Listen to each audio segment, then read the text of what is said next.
Hello everyone, you're watching sqadia.com and today our lecture topic is the nervous system and we are on the section 1 which is the overview of the nervous system.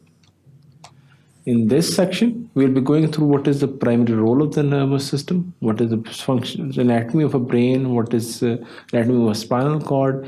We'll be discussing through what are the coverings of the brain, that is all the three meninges, that is the dura, arachnoid and the pia mater.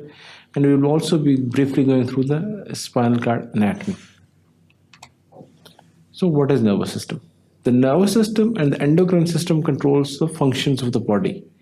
The nervous system is composed basically of specialized cells whose function is to receive sensory stimuli and to transmit them to the affected organ, whether muscular or glandular organs. The sensory stimuli that arise either outside or inside the body are correlated within the nervous system. The afferent impulses are coordinated so that the affected organs work harmoniously together for well-being of an individual. Take for example, if a person touches a hot stove, what would be the immediately happen? That hand will be withdrawn as soon as possible. Within a fraction of a second, the hand will be withdrawn. And that person does that really thinks that he has to move his hand because his fingers are actually touching a hot object and they may get burnt. No, but this is where the role of nervous system is, that it is actually controlling every function of our body. And as soon as we are exposed to a dangerous environment, our nervous systems function in such a way so that it can help us to protect against the different stimuli, and plus so that we can mount a very good response against the dangerous environment. So this is a very simplified diagram of what is actually the role of a nervous system is. It is receiving stimuli from all others. We have 5 senses, that we are seeing something, we are hearing something, we're watching, and that's how the sensory stimuli are actually coming in. All these sensory stimuli are actually through our different senses, are through in the sensory organs in our skin, for example, for organs which are there for vibration and touch. For example, for pain and temperature, there are different nerve endings, different Pacinian, Rufusian corpuscles, which are present in our seeing, which are constantly detecting. Then there are end organs in our joints as well as in our muscles, which are constantly actually calculating how much tension is there in the muscle, what is the rate of contraction of the muscle, what is the rate of tension at the moment in the joint, how the muscles are contracting and moving the joint, whether the joint is going in flexion and extension. All this actually information is coming in, and that goes in as an afferent information. It goes into the main central nervous system where it's coordinated, and then efferent is actually sent back to the muscle and the glands, whether what's need to be done and how this coordination is actually occurring, that it's going on a moment to moment pace. We don't even have to think of it to it. As I am now talking, my hands are actually moving to make, they are coordinating with my talk, but I don't have to think that okay, when I'm talking I have to move my hands, because this is actually happening at a level which is a subconscious level, and everything is actually coordinated in such a fine fashion that we don't even realize that it's happening. But that is not to undermine the function of higher mental functions of the brain, which is also there, like the judgment, thinking, logic and all that. But all these things are actually coordinated. Why there is a memory box over the top as well, that we know if a child touches a hot object, for example a hot stove, it not only is going to pull its hand quickly back within a fraction of a second, but one thing which is going to be stored in its memory as well, that this is something which is dangerous, and he does not need to go and touch everything again and again. So that is how we have actually an inbuilt mechanism that we know that fire is dangerous, because when we were child, if we went near to that, there was heat coming in and we thought that we may get burned. So that's why if inadvertently or accidentally, if once something has happened, it's actually registered in the memory so that our body can be later on protected on later in the life. Coming to the parts of the nervous system, it's mainly actually divided into the central nervous system and the peripheral nervous system. What does the central nervous system consists of? It consists of the brain and the spinal cord. And the peripheral nervous system consists of all the cranial nerves which are arising from the brain, which are actually coming through, some of coming through the base of the skull, through the different foramina, some are coming like in optic or oculomotor nerves, which are coming straight out into from the cribriform plate. Then there are others which are the spinal nerves, which are actually coming through the spinal root, and once they come out, they form different plexuses. For example, the brachial plexus, the lumbosacral, femoral plexus, these are all plexuses which are formed by the spinal nerves. And then it consists of associated ganglia. What are these ganglia? Actually contain the sympathetic and the parasympathetic fibers. These are secretory organs, the sympathetic and parasympathetic function of the peripheral nervous system actually comes coordinated with these ganglia. This is the diagram which is actually showing a central nervous system and a peripheral nervous system at a glance. If you see over here, this is the cerebrum, which is actually consists of forebrain, midbrain, and hindbrain, and we will be discussing that in detail in next few lectures. Then there is a midbrain, and then this is the hindbrain, which is actually formed by the bones of the medulla oblongata, and then there is a cerebellum. Now, this major portion, the brain and the spinal cord, form the central nervous system, and brain itself consists of forebrain, midbrain, and hindbrain, along with the cerebellum. Now, cerebellum has a role in the motor control and coordination, while cerebrum, it's a big part. It has different parts, different areas function for different purposes. For example, for motor cortex is right over here, the parietal lobe, which functions actually is in the voluntary control of the muscles.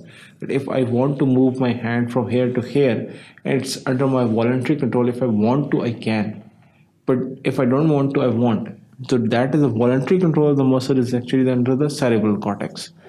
Then there are reflex control, which is actually coordinated with the cerebellum. That if I had to move my hand towards this, the cerebellum makes sure that my finger goes from this point till this point. It does not go somewhere over here or over here. That is actually coordinated by cerebellum. Now it is also showing the spinal cord as well, which is actually, it has 4 parts: cervical, thoracic, lumbar, and sacral parts.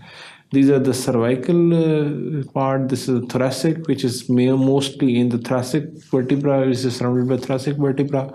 The lumbosacral is mainly surrounded by lumbosacral vertebra. Coccygeal vertebrae, coccygeal vertebra is actually fused, but the spinal cord does not have a coccygeal segment as it ends at L1. On the other side, in the right side, you can appreciate this is actually showing what is a peripheral nervous system. As I told you, the spinal nerves which are arising and coming out of the spinal cord or vertebral column actually form different plexuses. For example, in the upper arm, it forms a brachial plexus, and then gives off the peripheral nerves like radial nerve, medial nerve, and ulnar nerve. In the lower limb, it forms a lumbosacral or femoral plexus, in which it gives off different branches, like major includes the sciatic nerve, the femoral nerve. Then sciatic also divides into posterior tibial, deep peroneal, and superficial peroneal, and then it keeps on giving branches. Now, this is a diagram which is showing a brain with its meninges. Now, a brain is a very soft material, it's a very jelly-like substance. So it has to be surrounded through a very hard covering. The major covering of the brain is actually the calvaria or the skull bones. But underneath the skull bones, there are different layers as well. And there are actually 3 layers of connective tissue which are surrounding the brain. The outermost is called as the dura mater. The middle one is called the arachnoid matter, and this is the dura mater, as you can appreciate is over here. And then this is the arachnoid matter, and this is the pia mater. Pia mater is so adherent to the brain that it actually dips down during the sulci, and then it rises up along the gyri. So it's like it's covering the brain, but it's very tightly knit down towards the main substance of the brain. On the other hand, there are spaces between the arachnoid matter, and then there are spaces with the dura mater as well. And why it has a clinical significance when we will be talking about the epidural hemorrhage, subdural hemorrhages, and subarachnoid hemorrhages. When these hemorrhages actually occur, they get accumulated over these areas. Epidural outside the dura, subdural below the dura, and subarachnoid is actually below the arachnoid where it gets collected. This is another diagram which is actually showing different parts of the brain. Mainly it's showing the brain and the central nervous system. As you can appreciate, this is the cerebral, one of the cerebral hemispheres which can be viewed from the lateral side. There's the frontal lobe in the front. Then this is central sulcus. Then there's the parietal lobe. This is the frontal lobe. This is the parietal lobe. This is the temporal lobe. And this is the occipital lobe. It has mainly 4 lobes. And then inferior to these occipital lobe, you have cerebellum. And over here, if this is a lateral view, but that is actually the level where it's gradually then forebrain becomes the hindbrain, and then eventually descends down to form the medulla oblongata and pons, and eventually it comes out of the foramen magnum to become continued with the spinal cord. This is a diagram which is actually showing a spinal cord, which is also part of the central nervous system. As I told you, the brain and spinal cord form the central nervous system. As you can appreciate, this is a cut section, and they are showing the vertebra over here. Most likely this is a thoracic vertebra because of the shape. Usually cervical and the lumbar are a bit different shape. But as you can appreciate, this is the spinal cord which is coming in, and as it is this is the pia mater. Now remember, as I told you, that pia mater is firmly adherent to the brain matter, and it is as the brain becomes continuous with the spinal cord at the level of the foramen magnum, the pia mater extends down till it ends eventually at the level of coccyx. Then when the spinal cord ends at the L1, the pia mater extends a thin streak down till the coccyx, and although the spinal cord has ended at L1, then covered by arachnoid matter, and then they will have a subarachnoid space in between. Similarly, arachnoid outside there is a dura mater. As you can appreciate, dura mater extends outside there as well. As the nerves, the spinal nerve, this is the spinal nerve exiting out of the intervertebral foramina. As the spinal nerve exit out, they can be appreciated the dura mater extends partially till it divides into an anterior and posterior rami. Now this is, once it divides into posterior and anterior ramus, then it's on its own. Before that, it's actually covered by the dura mater. Now you can appreciate if over here, this is the spinal cord, this is the vertebra, and this is what I was talking. There's a sympathetic trunk which is going on. This is a sympathetic ganglion which is also connected, as you can appreciate over here, that it's connected to the spinal nerves as well, and it's providing and fibers to the spinal cord as well. Now, as there is a sympathetic ganglia, now this role is in the sympathetic control and sympathetic impulses. If it would be a parasympathetic ganglia, as it occurs in the different around the cranial nerves as well, and in these areas, then they have a role in the parasympathetic fibers, and they have a role in the parasympathetic activity of the different glands. By this, we have come to the end of the first lecture.